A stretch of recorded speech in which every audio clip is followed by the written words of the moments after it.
जय हिंद दोस्तों। उम्मीद करता हूँ आप सब अच्छे होंगे। दोस्तों, लोन रिकवरी हेल्प में मैं सभी का स्वागत करता हूँ। दोस्तों, अगर आपके लोन 18 लाख से कम के हैं, 18 लाख का मतलब आप पहले ध्यान से सुनिएगा। 18 लाख से कम के लोन का मतलब आपके सिंगल लोन नहीं, आपके मल्टीपल लोन हैं। आपने एक लोन नहीं, आपने बहुत सारे लोन ले रखे हैं जो कि आपने कोई आपका लोन 2 लाख का है, कोई 5 लाख का है, कोई 50,000 का है, कोई आपका 70,000 का, कोई 10,000 का है। ऐसे कुल मिला के अगर आपके लोन 18 लाख से कम के हैं तो आज आपकी इस वीडियो के माध्यम से हम मौज करा देने वाले हैं, क्योंकि बहुत सारे लोग हैं लोन डिफॉल्टर आज की डेट में बन चुके हैं जो कि लोन की किस्त नहीं भर पा रहे हैं। तो इस वीडियो के माध्यम से आपको जानने का मौका मिल रहा है। नए साल आ चुका है, सबकी टेंशन अधिकतर हम ये चाहते हैं कि खत्म हो सकें, क्योंकि जब एक व्यक्ति लोन डिफॉल्टर बन जाता है तो उसके दिमाग में बहुत ज़्यादा टेंशनें हो जाती हैं। तो दोस्तों, अगर आपका किसी एनबीएफसी कंपनी से या क्रेडिट कार्ड से बिल बकाया है और आप उसकी पेमेंट नहीं कर पा रहे हैं, तो इस बीच आपके साथ जो प्रॉब्लम आती है, तो ये नहीं आप सोचिए कि आपकी बहुत बड़ी प्रॉब्लम है। ये हर किसी व्यक्ति के साथ हो जाती है जब व्यक्ति मल्टीपल लोन ट्रैप में फंस जाता है। व्यक्ति क्या करते हैं, एक लोन को चुकाने के चक्कर में दूसरा, दूसरे को चुकाने के चक्कर में तीसरा, ऐसे करके मल्टीपल लोन हो जाते हैं। मल्टीपल लोन के जब व्यक्ति शिकारी बन जाता है तो व्यक्ति वो आप खुद भी इस चीज़ में जरूर आपके साथ भी ये प्रॉब्लम जरूर आ रही होगी। अगर आप एक लोन डिफॉल्टर बन चुके हैं, आपने सबसे पहले बड़े लोन से ट्राई किया था, आज आपके छोटे छोटे लोन बहुत सारे हो चुके हैं, आप उसकी किस्त नहीं भर पा रहे हैं। क्यों? क्योंकि आपने उसकी संख्या मल्टीपल में कर दी है। क्रेडिट कार्ड का पैसा आप पहले दे रहे थे, आप उनका मिनिमम भी चुका रहे थे, लेकिन एक ऐसी स्थिति आई कि आपका स्थिति के कारण, ऐसी स्थिति आने के कारण आपका रोटेशन होना बंद हो गया। जब वो रोटेशन होना बंद हो जाता है तो व्यक्ति क्या करता है, डिफॉल्ट कर देता है। दोस्तों, हमेशा एक ही बात कहेंगे, पैसा है तो पे कर दीजिए, नहीं है तो ये लोन कंपनियां जो हैं आपके साथ ऐसा क्या दुर्व्यवहार कर रही हैं आपको कि आप इतने ज़्यादा भयभीत हैं, आप इतने डरे हुए हो। डरने की जरूरत नहीं है। लोन ना चुकाना किसी भी क्रिमिनल ऑफेंस में नहीं आता। अगर आप लोन की किस्त नहीं भर पा रहे हैं तो ये मत सोचिए कि आपको किसी भी तरह की दिक्कत, कोई पुलिस अरेस्ट या फिर आपके साथ कोई ऐसी वैसी दिक्कत, ऐसा कुछ नहीं है। सिर्फ एक समझदार व्यक्ति जो है, अगर वीडियो को पूरा देखते हैं, आपको एक एक स्टेप समझ आता है कि अगर आपने लोन नहीं भरा तो क्या होगा, ज़्यादा से ज़्यादा क्या होगा, 1 साल तक नहीं भरा तो क्या होगा, अगर हम फ्यूचर में लोन की सेटलमेंट भी नहीं कर पा पाए तो क्या होगा। तो ये सब चीज़ें आप देखिए इस वीडियो के माध्यम से। अगर चैनल पर पहली बार आए तो चैनल को सब्सक्राइब करने के साथ वीडियो को एक लाइक करना और शेयर करना उन तमाम लोगों को जो इसमें लोन नहीं भर पा रहे हैं। दिक्कत परेशानी बढ़ चुकी है, क्योंकि जब व्यक्ति की दिक्कत परेशानी बढ़ जाती है, मानसिक प्रताड़ना, दिमाग के अंदर बुरे बुरे विचार आना, तो उन लोगों तक वीडियो को पहुंचाएं ताकि उनके जो दिमाग में टेंशन चल रही है वो सारी समाप्त हो सके। ज़्यादा से ज़्यादा शेयर करना।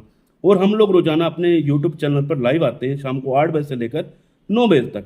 अगर आप ज्वाइन करना चाहते हैं तो चैनल को सब्सक्राइब करने के साथ साथ बेल नोटिफिकेशन ऑन कर लेना, ताकि जैसे हम आपके पास लाइव पर आएँ आप तक नोटिफिकेशन पहुंच जाए। आपका कोई भी क्वेश्चन आप पूछ सकते हो लाइव के माध्यम से। और दोस्तों, किसी भाई ने कौन सी कंपनी से लोन चल रहा है या आपके घर पे रिकवरी एजेंट आ सकते हैं, ये चीज़ भी पूछनी है। कमेंट में हर किसी व्यक्ति को जवाब मिलने वाला है कि कौन सी कंपनी के रिकवरी एजेंट आते हैं, कौन से के नहीं आते। अपने शेयर का नाम और कंपनी का नाम लिख दीजिएगा, आपको हर एक के आंसर मिलने वाले हैं।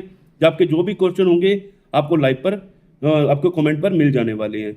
और किसी भाई ने अगर पर्सनली बातचीत करनी है तो आप हमारे साथ कॉल बुकिंग के माध्यम से जुड़ सकते हैं। नंबर मैं आपको स्क्रीन के ऊपर शो कर दूंगा। दोस्तों, 18 लाख के लोन की एक बात करते हैं, जो कि बहुत सारे लोग हैं लोन डिफॉल्टर बन जाने के कारण, बहुत ज़्यादा मानसिक प्रताड़ना हो जाने के कारण बहुत ज़्यादा डिस्टर्ब रहते हैं। अगर आपने किसी एनबीएफसी कंपनी से या क्रेडिट कार्ड से पैसा ले रखा है, आज आपकी स्थिति ऐसी हो चुकी है, आपके पास ना बिजनेस है, ना ही आपके पास कोई जॉब है, आप इनके पैसे नहीं कर पा रहे हैं।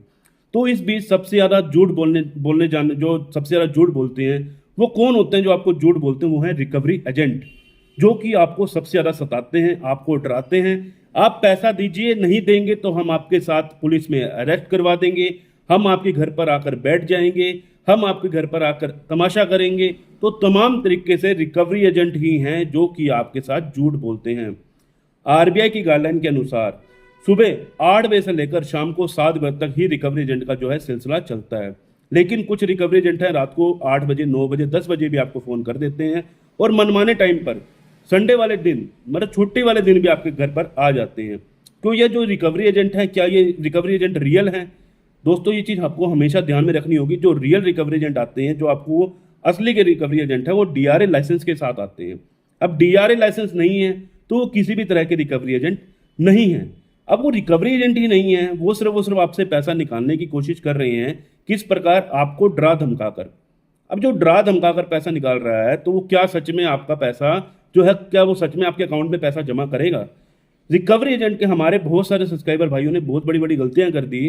पहले शुरुआती दौर पर उन्होंने क्या करा, उन्होंने रिकवरी एजेंटों को पैसा दिया और रिकवरी एजेंटों ने आपके अकाउंट में पैसा जमा ही नहीं किया।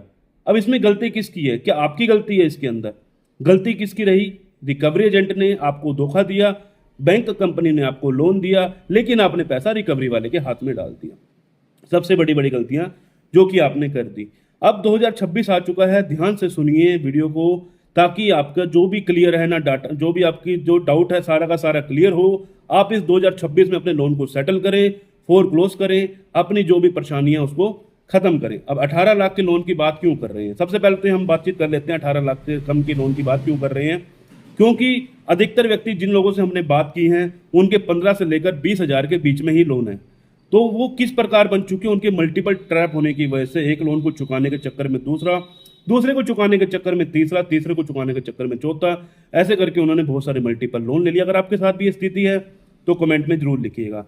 सबसे पहले लोन कंपनियों का जो सिलसिला शुरू होता है आपका पहले दिन से, लोन डिफॉल्ट होने से ये लोग आपको फोन कॉल करना शुरू करते हैं। शुरुआती दिन में आपको इतने कॉल आते हैं कि आप परेशान हो जाते हैं, ना ही आप फोन उठा पाते हैं, ना ही अपने काम की तरफ ध्यान दे पाते हैं, ना ही आप खाना खुना खा पाते हैं। हमेशा हर व्यक्ति के साथ ये दिक्कत आती है।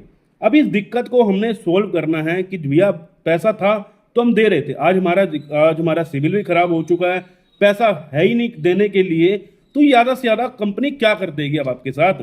कंपनियां तो आपको झूठ बोल रही हैं, रिकवरी एजेंट आपको झूठ बोल रहे हैं, आपके जो अधिकारों को वो मान नहीं रहे हैं। आपके अधिकार जो आपके आरबीआई के गलन के अनुसार जो आपके अधिकार हैं वो मान नहीं रहे हैं। आपको लोन चुकाने के लिए समय नहीं मिल रहा, आपको लोन की सेटल करवाने के लिए वो सेटलमेंट नहीं मिल रही, आपको कुछ भी काम करवाना हो, लोन को आप नोटिस भेज रहे हो या कुछ मेल कर रहे हो, आपको रिप्लाई नहीं मिल रहा, तो आपके अधिकार कहाँ गए? इस बीच आपके अधिकार ही आपके काम आते हैं। अब देखो, लोन का ना चुकाना, सबसे पहले आपको बता दिया रिकवरी एजेंट है आपको बुरी तरह से बहुत ज़्यादा टॉर्चर, बहुत ज़्यादा परेशान, बहुत ज़्यादा मानसिक प्रताड़ना करके आपसे पैसा निकालने की कोशिश करते हैं, जिनका कोई भी काम नहीं है। ध्यान से सुनिएगा, रिकवरी एजेंट का इसमें कोई भी काम नहीं रहता, क्योंकि रिकवरी एजेंट ही आपको जो डरा रहे हैं, लेकिन उनका असली में कोई रोल ही नहीं है। उनका रोल कब है कि भैया आपने पैसा दिया तो वो बस आपके घर पर आ रहे हैं या आपको फोन कर रहे हैं, तमाम तरीके से आपको डरा कर, उनका काम सिर्फ डरा कर पैसा निकालना है। ये चीज ध्यान से सुनिएगा, रिकवरी एजेंट आपका कुछ भी नहीं उखाड़ सकता। कौन उखाड़ सकता है? उखाड़ सकता तो लोन कंपनी से आपने पैसा लिया है, वही तो आपको कुछ ना कुछ कर सकता है ना। वो आपके ऊपर केस करे, आपके ऊपर कुछ भी दिक्कत करे, आपके लिए लीगल नोटिस जारी करे, तो तमाम तरीके से लोन कंपनी कर सकती है। अब लोन कंपनियां कर सकती है तो इसमें हमारा क्या मतलब है? हमने तो पैसा लोन कंपनी से लेकर, हम रिकवरी एजेंट से क्यों डर रहे हैं? सबसे पहले रिकवरी एजेंट का डर निकाल दीजिए, क्योंकि रिकवरी एजेंट आपका बाल भी बांका नहीं कर सकता। ये चीज हमेशा ध्यान में रखना। आपको डर सिर्फ रिकवरी एजेंट का ही है और इसके अलावा किसी और चीज का डर ही नहीं है। आज आप रिकवरी एजेंट का डर दिमाग से निकाल दोगे ना, तो आप आसानी से लोन को फोरक्लोज या सेटलमेंट करवा सकते हो। आज पैसा नहीं है ना, इसलिए रिकवरी एजेंट आपको डरा रही है। आज आपको कोई कंपनी लोन भी नहीं दे रही है, क्यों? क्योंकि आपकी स्थिति बुरी हुई पड़ी है। अब हमने इसको कैसे सेटल करना है, कैसे क्लोज करना है, ये मुद्दे की बात पर आते हैं। देखो, लोन कंपनी का पहला सिलसिला शुरू होता है आपका फोन कॉल के माध्यम से, जो कि आपको दिन भर में 50-100 कॉल, अगर एक सिंगल कंपनी से है, अगर मल्टीपल कंपनी से लोन है तो आप मान के चलिए 500 से 1000 कॉल भी दिन भर में आ सकती हैं। अब ये कॉल क्या आप सारी की सारी कॉल अटेंड करेंगे? दोस्तों, पहली बात तो ये है, एक व्यक्ति दिन भर में ज़्यादा से ज़्यादा 10 कॉल ही अटेंड कर सकता है। चाहे आपके परिवार में से आ रही है, किसी की भी कॉल आ रही है, आप सिर्फ 10 कॉल ही अटेंड कर सकते हो। इससे ज़्यादा कोई भी व्यक्ति नहीं है कि इतना टाइम किसी के पास नहीं कि हर किसी का फ़ोन उठाएंगे। फ़ोन उठाना बंद कर दीजिए। अगर आपको ज़्यादा दिक्कत आ रही है, ट्रू कॉलर डाउनलोड करके अननोन कॉल को आप रिजेक्ट कर दीजिए। अननोन कॉल में जितनी भी स्पैम कॉल होंगी सारी की सारी रिजेक्शन में चली जाएंगी। तो रिकवरी वाले की कॉल से आपको कोई भी मतलब नहीं रहने वाला। रिकवरी वाले की कॉल मत उठाना, क्योंकि रिकवरी वाले आपको जीने नहीं देते, परेशान करते हैं। इसके बाद इनके रिकवरी वाले घर पर आना शुरू कर देते हैं।